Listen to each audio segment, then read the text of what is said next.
Hello, everyone. I'm very happy to be joined today by Coach Steve Kerr from the Golden State Warriors. And one of the interesting things that we're going to talk about today, something that's always been very fascinating to me, is how many parallels exist between the business world and the sports world. And so, first of all, Steve, thanks for joining us today. I really appreciate it. Yeah, my pleasure. Thanks for having me. Great. So maybe the first topic I have, a couple of topics here. First one would be around how to effectively manage and motivate highly experienced teams. You think of senior leaders out there in the business world having a very experienced veteran leadership team, and then being the coach of a professional sports team where you have veteran leaders who have had their own success personally at a team level and whatnot before. And so I'd love to get some lessons learned from you on how to be most effective on getting what you want and motivating these um, these veteran leaders in two ways. So first would be in getting them to accept significant change that often disrupts what they're used to. Is there sort of a difference in how you sell that to veteran leaders versus the average person? Mm-hmm. Yeah, I think that's a really good question. First, I think there is definitely a direct correlation between this dynamic in the sports world and in the business world, because it's all human relationships. It's really, you may be working in a different field, but you're still dealing with human beings and personalities and egos and trying to get a group of people together to accomplish something. So really, it's very similar. I think the biggest thing that I've learned from my mentors and that I've learned from my 6 years coaching the Warriors is the easiest way to gain immediate respect is to come in with humility. I think sometimes leaders want to come in and show how much they know to make sure everybody understands that they've done the work and they know their stuff, and that's very understandable. But I think coming in with humility is really the most important thing, because your expertise and your knowledge will show as time goes by, and as you have more interactions and you're able to share ideas.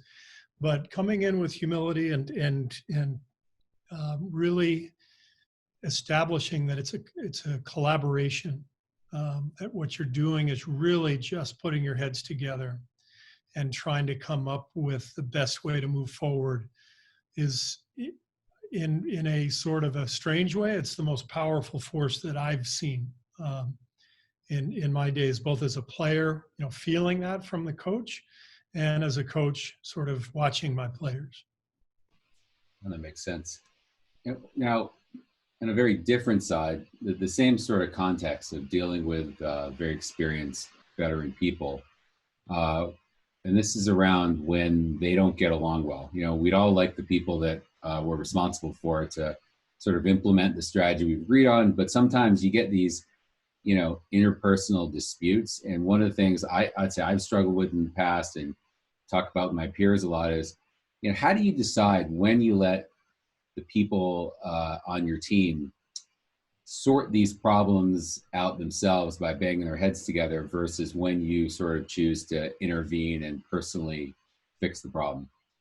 Yeah, it's a great question. And I think, it's a circumstantial one. I think as a leader, you have to sort of feel what's happening. It also depends on how many people you're managing. If you're managing dozens of people, there's going to be stuff that's going on that you have no idea is happening.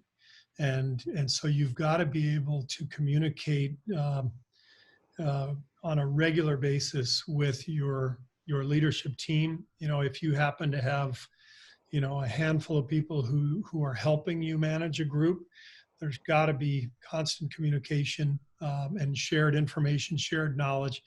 It's different from having, people who are, your eyes and ears. You're not looking for somebody who's a mole. you're looking for people who can help you manage. And so if there's a dispute going on that you're not aware of, you've got to make sure that you're managing the people who can handle it, who are part of it each day and can see it and take care of it. If you're managing a smaller group, then it's important to have your finger on the pulse of everything that's happening. And I think you really have to get to know the people involved on an individual basis. The best way for me to be able to coach somebody is if I know them, if I really understand them. People are just much more likely to accept some criticism, some change, some thoughts, some opinions, if they know that you care about them. And those have been the best leaders that I've had, are the people that establish those relationships first, so that when you bring them into your office to have a discussion about maybe a dispute with a coworker or some kind of a problem, it's just much easier to accept once you've established that relationship. So trying to fix stuff without knowing people is really hard. And so I think it's incumbent upon every leader to go out of his way to communicate with everyone and try to really get to know people on a personal level to establish that trust. Yeah, that's a good point. And, it's one of the things I think we've been struggling a little bit in this COVID world is, especially as you're adding new people, the normal kind of techniques you can use to get people to know each other as human beings better, going out to dinner and socializing. It's just made it a little bit more difficult. Any things you found to be effective at building those new relationships? Yeah, I mean, I think we're lucky because in basketball we're together all the time, and so we're out on the road and we try to do things to generate togetherness and chemistry, and so we have team dinners on the road and where you're naturally sort of getting to know people over a bottle of wine instead of over a business meeting. So it's easier to do in that setting, which means if it's possible to set things like that up, then it's important to do them. Whether it's retreats or regular sort of gatherings where maybe you're not talking about business. One of the things Phil Jackson used to do in Chicago was we would meet in a room, and it was basically a film room where we would watch film to strategize. But we would meet every single day. Sometimes we wouldn't watch film at all. We would just talk about whatever was coming up, our schedule, whatever it was. It was almost like a communal gathering at the beginning of each day. And the reason I liked it is because all the other coaches that I had ever had, we would just meet on the floor and we'd start with practice. And if we were going to watch film, we'd go into the film room and that would be it. But Phil kind of established this idea that we're going to have a setting where we can communicate every single day. And we're not going to call it a team meeting. This is what we do. And by doing that, we ended up getting to know each other so much better, and communicating to a level that most teams that I was on never really reached. Okay. Well, another area of the interpersonal dynamics I find interesting is around competitiveness. And so you've played with and coached some of the most competitive humans that have probably ever walked the face of the earth. And I think this is another area of this competitiveness with some interesting parallels between the sports and the business world, because you have a lot of business leaders who are extremely competitive and want to win. And just like some of the most competitive people were athletes, they have an almost obsessive focus on winning and all the big and small details they believe are required from them and their teammates to get those wins. And so I'd love to see if you have some advice around how to get the most out of this competitive energy, and sort of two ways that maybe to start with, just that kind of mentality, nature versus nurture. Like, is it innate in a person or can you teach it? I think it's innate. Competitiveness. I think you're born with it or you're not. I think you can teach focus. I think if you have a really talented person who is, gifted and can do the job, but isn't that passionate about it, I think you can teach focus and mindfulness. I don't think you can teach passion and teach competitive desire. And so, as a coach, and in our business, our management team, the group that is putting together our roster, we're constantly looking for competitive people. My job as the coach is to then try to channel that competitiveness into a common goal. We have 15 players, and if they're all competitive, that can be really a powerful force unless they're competing with each other. And that's a whole different dynamic that has to be dealt with. And, our mantra here since I've been here has been strength in numbers. We've always talked about how everybody's going to matter and every player is going to contribute. And so I think there's a balance that I try to strike as coach where, I'm trying to get this group to be competitive together to achieve our goal, which is to win a championship, and to, help pace them and guide them along that path. But then also keep abreast of the competitive things that are happening within the group. And some of that is just roster construction. I think it can be really damaging if you have all young guys who haven't established themselves yet, who are all competitive and they're all fighting for the ball and for money and for fame and glory. And it can also be dangerous if you do the opposite. You get all old guys and you don't get that hunger and that passion that some of the young guys bring. So we try to really figure out that construction of our team and have mentors and have young guys who are hungry, but mentors who can show them the way, and guys who sort of fit into the whole idea of competing as a group. And so putting the team together before we even coach them is really a big deal. Yeah, that makes sense.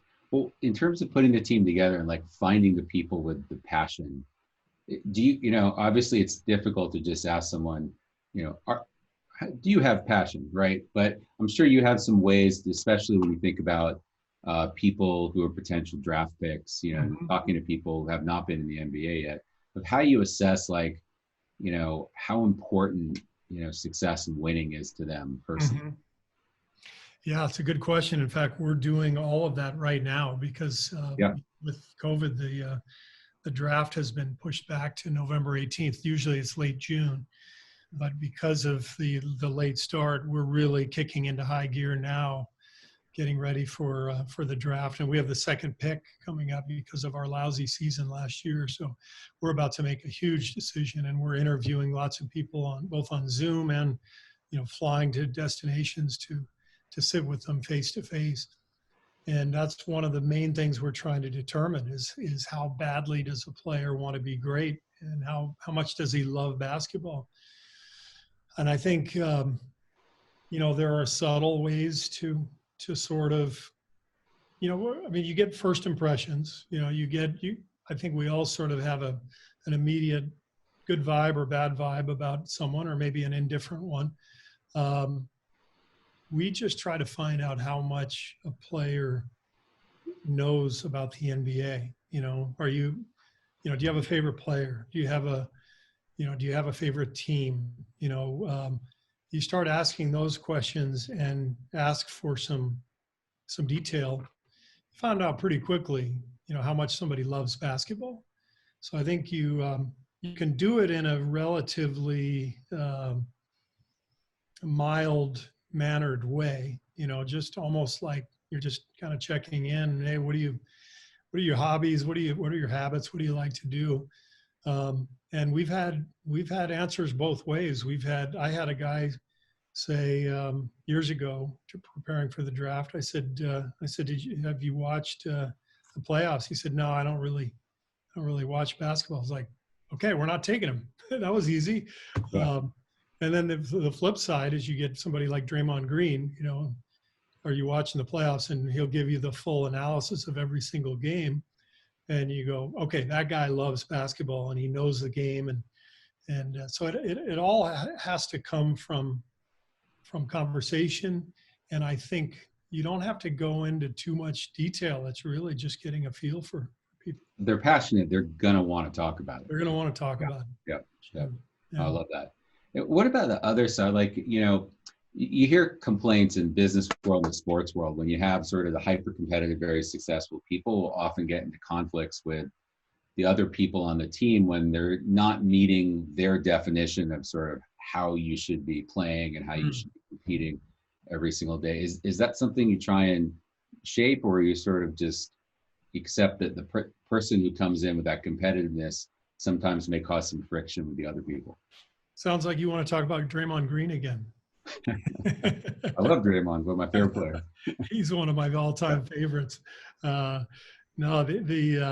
I think that's a really interesting. But but not just Draymond. You even hear people tell stories about playing with Kobe, Sure. Michael Jordan. That they were to a certain extent expecting other people to approach the game as they did. We have these sort of conflicts in the business world all the time. Yeah, yeah.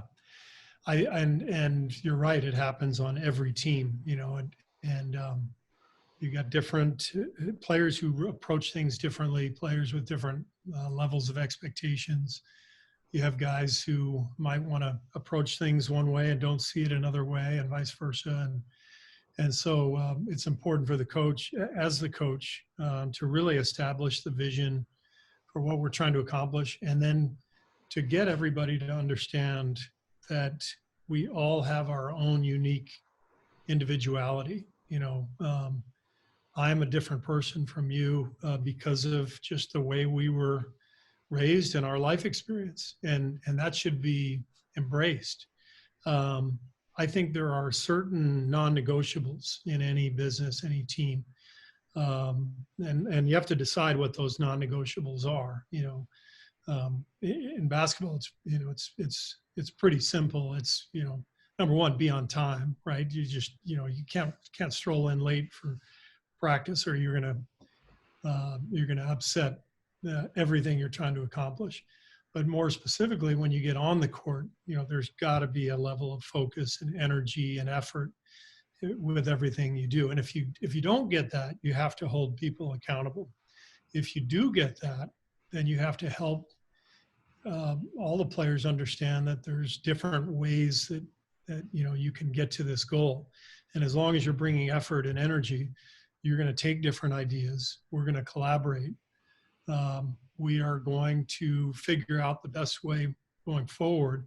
And we're really going to celebrate each other's uniqueness. And so that's something we really try to do is celebrate the individual within this context of, this is what we're about. This is our goal. This is how we operate. And you are very unique. So let's, you bring what you bring to this group that's trying to, accomplish this goal. And finding that balance, I think, is really important and powerful, because players are just like everybody else. You want to feel important to the gathering, and you want to feel like you bring something unique. So for the last subject I wanted to talk to you about is around strategy. And one of the things that in the business world people often struggle with, even some of the most successful leaders, is when a truly fundamental change is required in how they're doing something that's important. And a lot of successful leaders will get stuck in this trap of not changing their mindset and sort of doing things that in the way that worked for them in the past, even though the world has changed. You sort of hear people say the definition of insanity is doing the same thing over and over again and getting different results. Just curious if you have any personal experiences you could share around where you just, you're banging your head against the wall doing it the same way, and you just finally had to say, you know what, like, we just need to do this differently. We need to rethink how we're doing it. Yeah, no, I think it's a great question. And, really, we went through something like that this year. This past season was my 6th year coaching. And I really came to the Warriors at an ideal time. This young roster was coming of age, and and was heading for this great run. And so for 5 years, we went to the finals and had these great teams. And really after the first season was spent sort of establishing who we were and what our identity was going to be, how we were going to play. But for 5 years, we basically kept doing the same things. So fast forward to the sixth season, where we have a lot of departures, retirements, injuries, and all of a sudden we're coaching an entire new group of people, and we've got the worst record in the league. And I would sit in my office with my staff and say, are we banging our head against the wall? Are we trying to do the same things that we tried with the last 5 years? And should we be rethinking our strategy? And we talked about it every single day. And it's a very fine line between going away from your values and your principles and trying a different tact. And you got to find the balance. I think what you have to do as a leader, I know for me as a coach, again, there's some non-negotiables. And if you're talking about basketball specific, certain things that I will always believe in my heart you have to do to win a basketball game. And there's no way we're going to go away from those things. But we've got this new group of players, so we can still insist on those core values that we talked about. But let's talk about some strategy, and let's talk about the players' strengths and weaknesses, this new group, and think about, do we need to adjust our style? And we did adjust our style a little bit this year. It was, it was tough because we were so young. I don't think we were going to win no matter what we did, but we had to adapt and try to put guys in position to succeed individually to help them grow.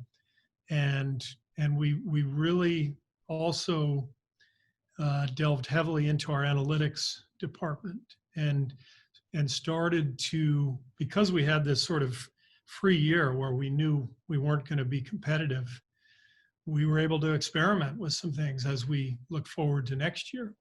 So I think that this is a long-winded answer to your succinct question, but I think you got to remember who you are, and there are some things that you can't compromise on, but you can't be afraid to expand your horizons a little bit too. And wherever that balance is, that's the answer. That's great. Maybe one last question would be around analytics versus gut-driven decision making. And have you had any experience recently with just a real conflict between what your sort of gut and history said and what the numbers were saying, and how you sort of work through making the right decision? Yeah, so I'll give you an example of how analytics are coming up in basketball now. The biggest thing is the shot value. So the field goal attempt, the really heavily analytics-based teams like the Houston Rockets, they are trying to get layups, free throws, and threes. And those are, because those are mathematically the most productive shot attempts. And what's happened with the Rockets is they've developed this certain style where they're all around the three-point line, and they either drive all the way to the rim or they kick it out for a three-point shot. We're a very different team. We move a lot. We have a lot of ball handlers, a lot of playmakers. So we try to make the defense make a lot of decisions. And one of the things we do is we take a lot of mid-range shots.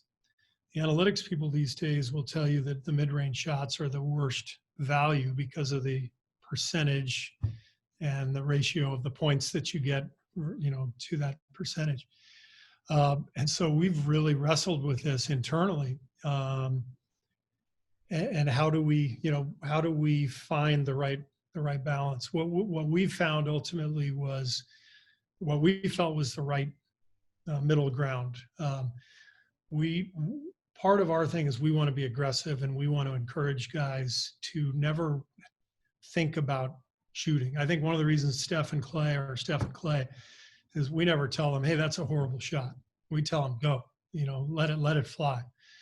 And so the balance is maybe at, in the middle of the shot clock, if you got a guy all over you and you're in the mid range, that's a good time to keep dribbling and kick the ball back out and try to get a better shot. Now, we're not going to do this for 48 minutes and say you have to shoot from this spot or that shot or that spot, because we would take away the spontaneity of our team.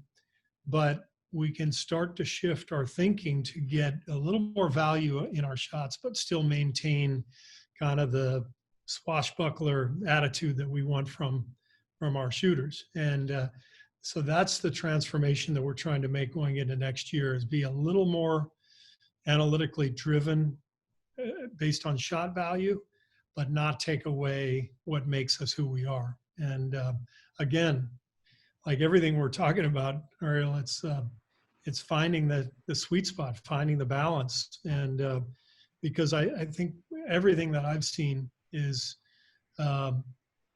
middle ground.